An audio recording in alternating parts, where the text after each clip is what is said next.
مدرسہ شاہ وجیہ الدین حسینی کے سالانہ جلسے میں تشریف رکھنے والے بزرگوں، دوستوں، بچوں اور امت مسلمہ کے نوجوانوں، السلام علیکم ورحمۃ اللہ وبرکاتہ۔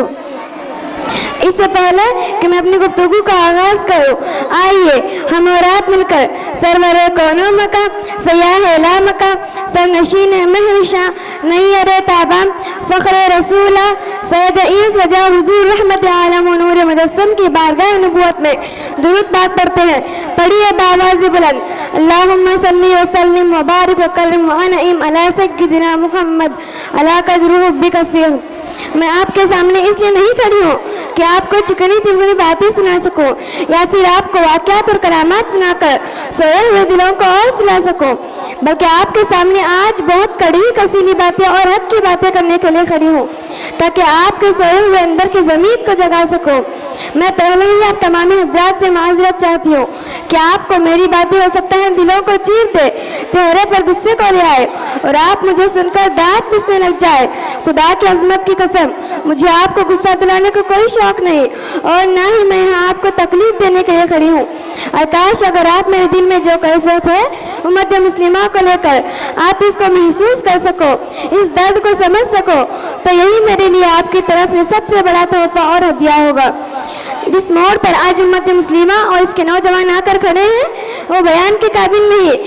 کیا چھوٹا، کیا بڑا، کیا بوڑھا، کیا جوان، کیا عورت اور کیا مرد، ہر ایک خداوند قدوس کے احکامات کو، رسول اللہ کے فرمانات کو اور اسلام کی مقدس تعلیمات کو سب کے سب مل کر اسے ڈھانے میں، اسے گرانے میں اور اسے دنیا کی سب سے عقید چیز سمجھنے میں لگے ہیں کہ نہیں لگے ہیں؟ مجھے مت بتائیے، بس ایک بار اپنے دل پر ہاتھ رکھ کر اس سے پوچھئے۔ انسان اپنی حقیقت کو معلوم کرنا چاہے تو ہمیشہ اپنے دل سے پوچھے۔ دل وہ گواہ ہے جو کبھی رشوت قبول نہیں کرتا، ہمیشہ سچی گواہی دیتا ہے۔ تمہارا دل تمہیں بتائے گا کہ تم کتنے پانی میں ہو۔ آج امت مسلمہ کا سب سے بڑا المیہ یہ ہے کہ وہ گناہ کو گناہ تک نہیں سمجھ رہا۔ وہ کس طرح سے، آگے میں آپ کو بتاؤں گی۔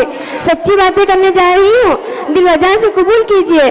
ہم لوگ چکنی چکنی باتیں سن کے ہو چکے ہیں۔ ہم کو واقعات اور کرامات کا چسکا لگے تو پھر کیوں کر حق کی باتوں کا چسکا لگے گا۔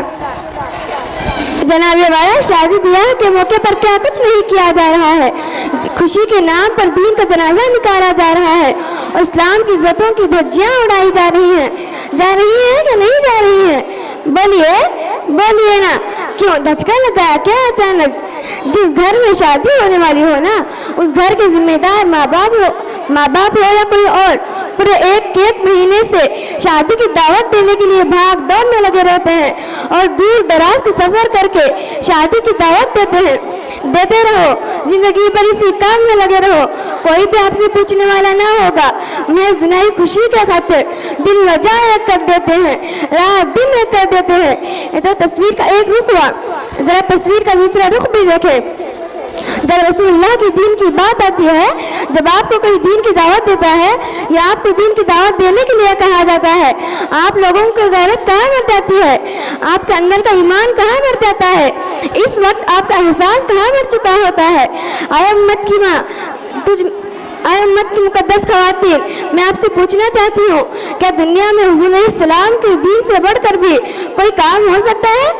جب آپ اللہ رسول کے لیے اور اس کے پاکیزہ دین کے لیے بھاگ دوڑ کرتے ہیں کہ دین اسلام ہمیشہ سر بلند رہے، تو آپ کے کام سے، آپ کی اس محنت سے اللہ رسول خوش ہوتے ہیں، تو مجھے بتائیے اللہ اور اس کے رسول کی خوشی سے بڑھ کر بھی دنیا اور آخرت میں کوئی خوشی ہو سکتی ہے؟ ممکن ہی نہیں، ہو ہی نہیں سکتی۔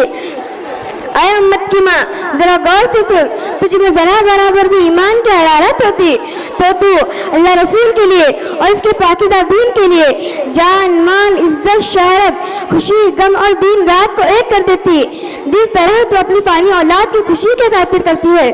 لیکن افسوس، صد افسوس، ہمارے اندر سے ایمان مر چکا ہے، ہمارے اندر سے حیا اور غیرت مر چکی ہے، اور پھر یہ بل تؤثرون الحیات الدنیا ہوا کہ نہیں ہوا؟ تم تو فقط دنیائی زندگی کو بڑا جانتے ہو اور اسی کو ترجیح دیتے ہو۔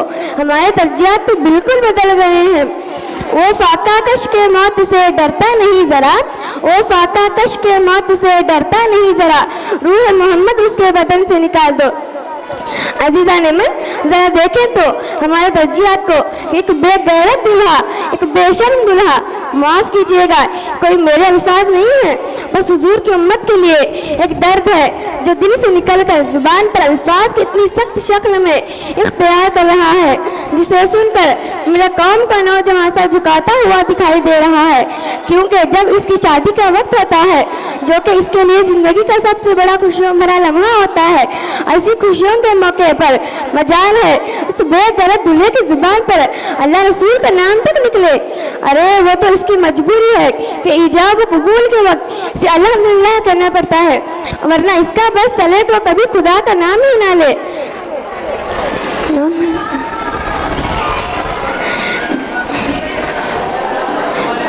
یہ تھی ہماری ترجیحات اور ہماری وقتی خوشیاں جن کے لیے ہم جان کی بازی تک لگا دیتے ہیں۔ میں نے تو صرف اس کے بارے میں اتنا کہا ہے، میں تو صرف اس کے بارے میں فقط اتنا کہا ہے جتنا کہ سمندر میں سے ایک قطرہ، ابھی پورا سمندر باقی ہے بیان کرنے کے لیے، لیکن وقت کے دامن میں اتنی وسعت کہاں۔ میں نوجوانوں سے ہاتھ جوڑ کر منت و سماجت کرتی ہوں، خدا نہ اپنے مقام کو پہنچانے، واپس لوٹ کر دین کی طرف آئے، کیونکہ دنیا جہاں میں جتنی بھی عزتیں ہیں، جتنی بھی بلندیاں ہیں اور جتنی بھی خوشیاں ہیں، وہ صرف اور صرف اسلام کی وجہ سے ہیں۔ اپنی ملت پر قیاس مغرب کی قوم سے نہ کر، اپنی ملت پر قیاس مغرب کی قوم سے نہ کر، خاص و ترکیب میں قوم رسول ہاشمی۔ کافر کے پہچان کے آفاق میں گم ہے، کافر کے پہچان کے آفاق میں گم ہے، مومن کے پہچان کے گم اس میں ہے آفاق۔ وآخر دعوانا الحمدللہ رب العالمین۔ سبحان اللہ، ماشاء اللہ۔ یہ تھی تنصیرہ بنت نعمت اللہ۔